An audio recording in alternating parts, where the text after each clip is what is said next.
Hello, Chevre, how are you?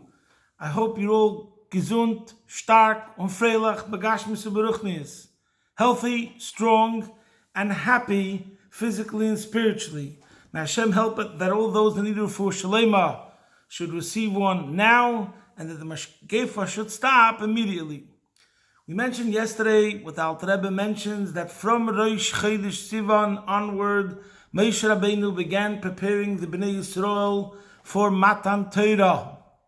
So we said that from Rosh Chodesh Sivan, even though we had so-called all the days of Sfiras HaOmer, the countdown in preparation, nevertheless, from Rosh Chodesh Sivan, we really start getting focused. Let's get serious to prepare ourselves.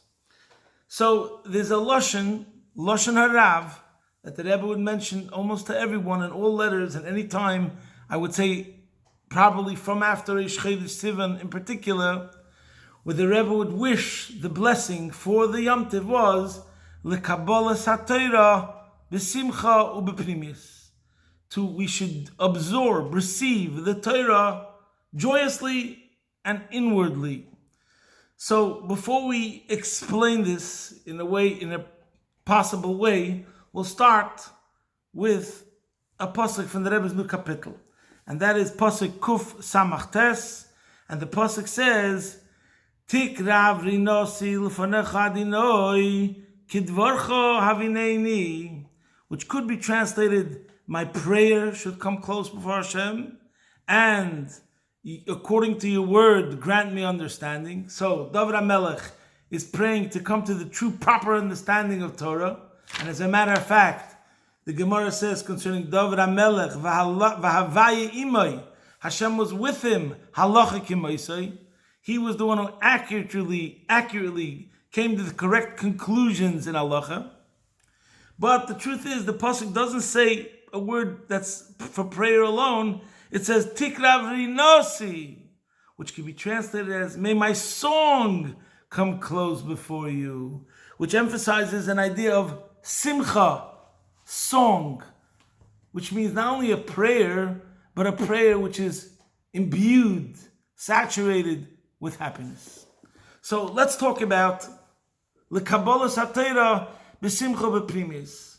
I believe, first of all, that straight away, with the word lekabolas, it shifts an emphasis and underscores a point which I believe has to be stressed today to no end.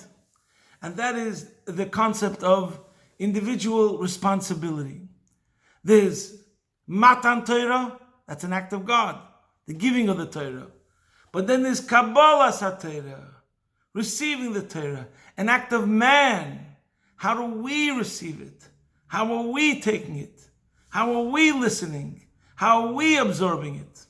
And this, I believe, if I may say so, some people will say I'm biased, I believe this is the number one issue today in many, many situations.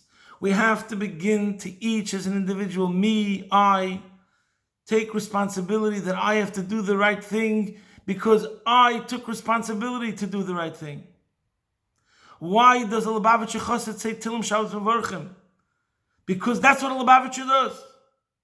Why am I sitting by Farbrengen on a Shabbos Mevorchim? Because the speaker is entertaining? Because the speaker is interesting? No, I'm there because I have to be there. Because if I am a Lubavitcher Chassid, and this is the custom of the Kila Kadesha, of Chabad, Chassidim, then this is what I do. And the same thing applies wherever, whether it's in a class, whether it's in a community. If we're going to keep on saying, if only the rabbi would be more entertaining, if only the rabbi would be more humorous, if only the rabbi wasn't a hypocrite, you're 100% right. All those arguments are true. And no one is saying different. And the teacher shouldn't sleep nights trying to figure out how to be more entertaining.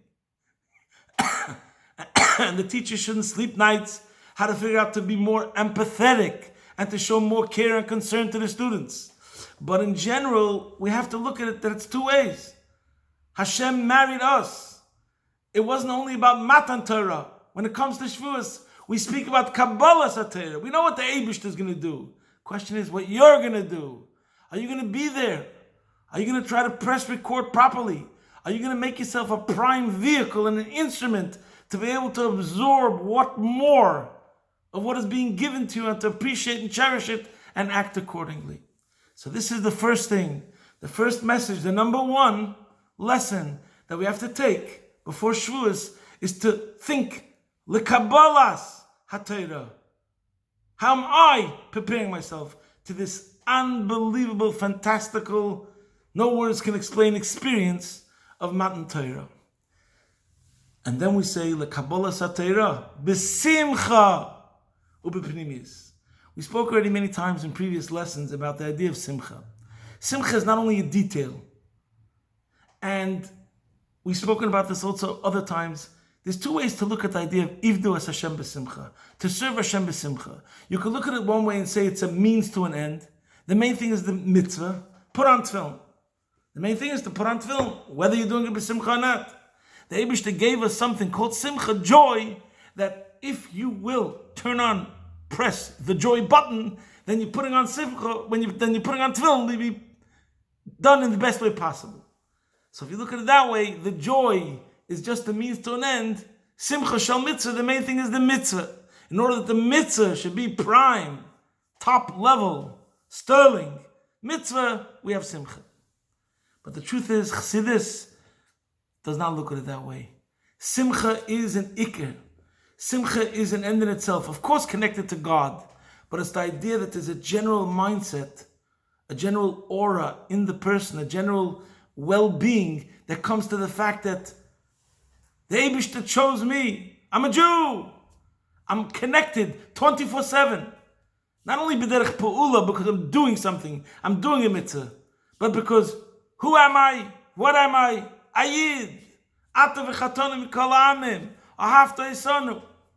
So in this week's parsha, there's an amazing, interesting lashon that we see how it could be interpreted and learned on a pshat level, but then ulay yeshleimar on a remez level is telling us something else completely. Befrat b'derech hadrush v'achsidus.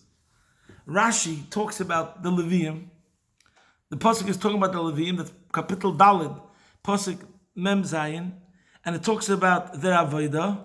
And in pasuk Mem Zayin it says, "Mi ben shloshim shana v'mayla vad ben-חמישים shana כל-הבא לעבוד עבודת עבודה ועבודת masa b'oil moed."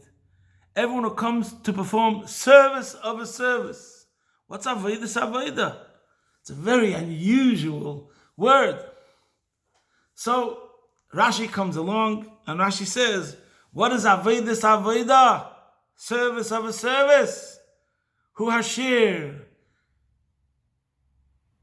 That song. Bimtzaltayim,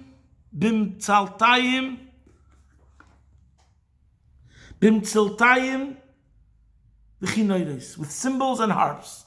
Shehi avoda la'avoda cheres. For it is a service which is done for another service. So Posh the Pshat in Rashi, where it says avodas avoda, it seems to imply that really the main focus was the avoda, let's say, of the Kohanim, avoda cheres. To enhance the avoda cheres, we have avodas avoda. It's a service which is done together with another service. But maybe yesh leimar b'derech drush, that really over here we have a remez, avodas avoda. This is the quintessential avoda. That's what it means. Shir is avodas avoda, the ultimate avoda, the avoda which applies 24/7. It transcends details. It means to say, Ivdu as Hashem, b'simcha. Whatever the avodah is, there should be simcha. In other words, we're going to learn what it means, Shehi avodah la'avodah cheres. It is avodah which is done for another service. It's an avodah which is needed by every service. That's what it means, avodah, Shehi avodah la'avodah cheres. Every other avodah, if simcha is not there, it's an incomplete avodah. And this is the meaning of the Kabbalas HaTorah, b'simcha ובפנימיות. The general point that a Yid realizes that on many, many levels, like we spoke before, on the lowest level, imagine you have 10 kids, and you say, I don't know, I need somebody to clean off the table. And you have some kids that go, do I have to? Okay, the parent looks at this child and says he still has to grow up to become a bit more mature. And then you have the kid who runs and he says, sure, mommy. Whenever you need something, call me. So the parent looks at the child and says, this child understands what it means to be dedicated and loyal and to try to make life easier for me and wants my life. In other words, Hashem is saying, this is a person who's on my side and he wants to make a world a better place, etc., etc.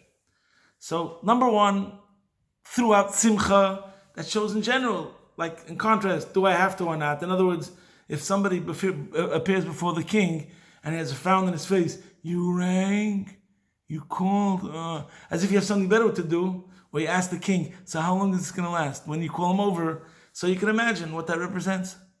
That's on the lowest level, so you have to have Simcha to show, Hineini, you're willing, you're able. Also, we said many times, durch Simcha kann sich alles auftan, on Simcha kann sich gar nicht auftan. Through joy, everything could happen.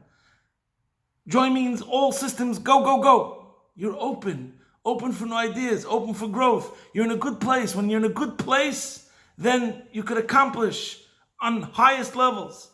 And then, as we spoke many times, there's the idea of Simcha, Poiretz Geder. Joy breaks all borders, all boundaries. You can accomplish even more than your capabilities. Everyone knows the famous story, so I'm not going to elaborate it, on the Chassid who came to Shul, Erev Yom Kippur. He came to Kol-Nidrei, and he was completely shikar, because he drank loads of vodka to save another Jew. As is well known the story, so he stumbles into the Shul with his last ounce of strength, thinking, "Oy, it's Yom Kippur," on one part of his brain, in his consciousness. He stumbled through the front doors. He saw the Aron Kodesh open, I think, and he gave a scream, "Oh, Mata Reisa!" and he collapsed. So it was a disgrace. Everybody saying, "Look at this chutzpah, disgusting." And the Mitteler Rebbe was there, the second Lubavitcher Rebbe, and said, He's beyond all of us. He's holding by Simchas Torah. He's already there. And the Mitteler Rebbe explained that the regular order and the sequences, first you have to have your Rosh Hashanah and Yom Kippur, we have to do tshuva, we have to cleanse ourselves of all our misdeeds, and there's a sense of regret. Then we have Zman Simchaseinu, Sukkos, we start living joyously with mitzvahs, and the climax of it all is Simchas Torah. And the Mitteler Rebbe was saying, look at this person. Because he had Mesiras Nefesh to drink vodka in order to pay the ransom of another Jew, so therefore he's already holding by Simchas Torah, which is like the climax, i.e. the level of Simcha, which you reach on Simchas Torah, is really the climax, is the end result, the highest level. So in general, this is also always true, and the Rebbe always demanded and stressed that you should do your Avodah b'simcha to levov.